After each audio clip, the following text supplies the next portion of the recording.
The year is 1964. The world outside is still, empty. The remnants of civilization linger like ghosts, deserted streets, vacant homes, the skeletal frames of cars rusting under a silent sun.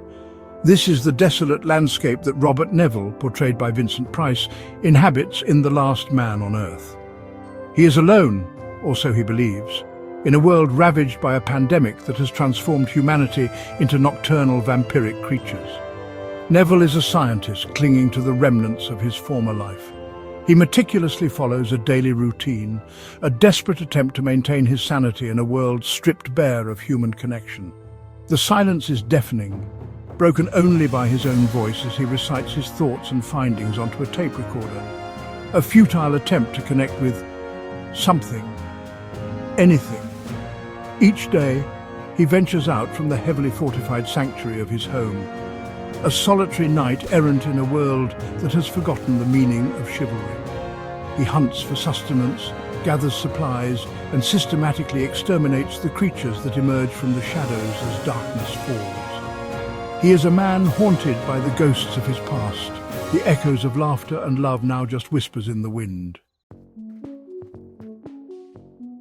Routine becomes Neville's lifeline in the vast emptiness of his existence. Every action, from fortifying his home against the nightly onslaught to meticulously recording his scientific findings, is a bulwark against the encroaching tide of madness. These rituals, however mundane, are imbued with a desperate significance. He eats his meals at set times, the ticking clock, a metronome marking the passage of time in a world where time itself seems to have lost all meaning. He tends to his garden, a patch of green in a monochrome world, nurturing life in the face of overwhelming death. These routines are not merely practical necessities, they are the threads that hold the fabric of his sanity together. They are a testament to his will to survive, a refusal to surrender to the despair that pervades his existence. Each sunrise brings a new day of struggle, and each sunset a terrifying descent into the heart of darkness.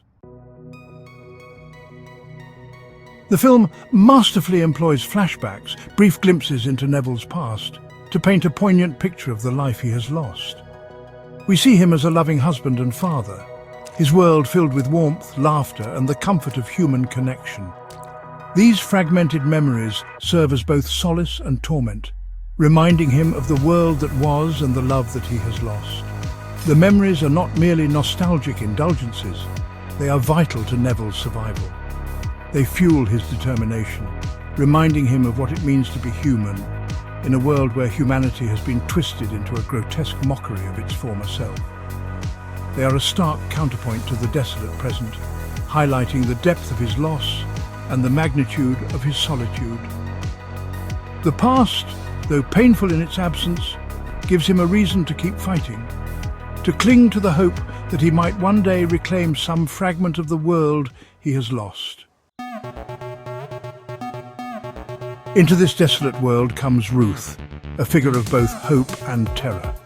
Her arrival shatters the silence that has become Neville's only companion, offering the tantalizing possibility of human connection. Yet her very presence is a source of profound anxiety. Can she be trusted? Is she truly another survivor? Or is she somehow connected to the creatures that haunt the night? Neville's initial reaction is a mixture of suspicion and desperate hope. He yearns for companionship, for someone to share the burden of his existence. But years of isolation and the constant threat of the creatures have made him wary, distrustful. He subjects Ruth to a battery of tests, desperate to unravel the truth, to determine if she is friend or foe. His fear, though understandable, is also a reflection of his own internal struggles, the monster he fears he is becoming after years of isolation and despair. The monster in the mirror. The film's chilling climax reveals a devastating truth. Neville was never the last man on Earth. He is, in fact, the monster that haunts the nightmares of the creatures he hunts.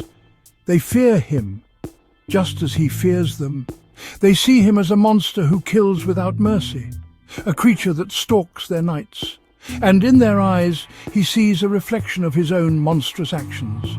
The twist ending is a masterstroke of social commentary, challenging the audience to confront their own prejudices and fears. It forces us to question our definitions of normality, of good and evil. In a world turned upside down, who are the real monsters? Neville, the self-proclaimed hero, becomes the villain in the eyes of the creatures he has been hunting. He is the other, the one they fear and despise. This revelation is a powerful indictment of societal prejudice, highlighting how easily we can dehumanize those who are different, those we do not understand. A legacy of resilience. The Last Man on Earth is more than just a post-apocalyptic thriller. It is a profound exploration of the human condition. It delves into the depths of loneliness, the resilience of the human spirit, and the enduring power of hope. Neville's struggle to maintain his humanity in the face of overwhelming isolation is a testament to the strength of the human will. Despite the bleakness of his surroundings, Neville never completely succumbs to despair. He clings to the remnants of his humanity, his memories, his routines, and his quest for knowledge. He is a flawed hero, capable of both great compassion and terrible violence, a reflection of the duality that resides within us all. His story is a powerful reminder that even in the darkest of times, even when surrounded by death and despair, the human spirit can endure.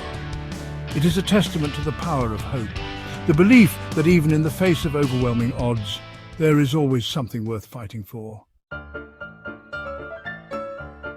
Timeless truths in a modern world. Although released in 1964, The Last Man on Earth remains strikingly relevant in the 21st century.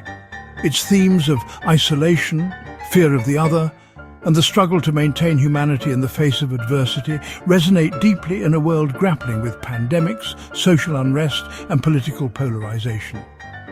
The film serves as a stark reminder of the fragility of civilization, of how easily the structures we take for granted can crumble. It also highlights the importance of empathy and understanding in a world increasingly divided by fear and suspicion. In a world where technology often isolates us as much as it connects us, Neville's story serves as a cautionary tale.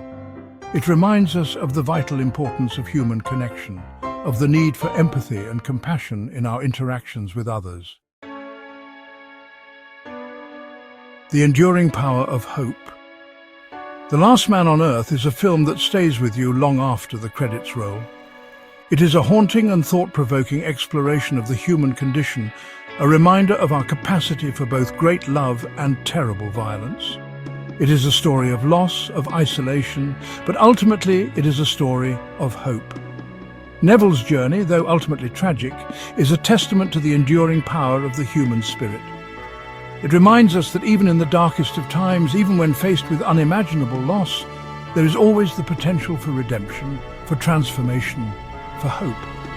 It is a message that resonates as strongly today as it did over half a century ago. A timeless reminder that even in the face of apocalypse, the human spirit can endure.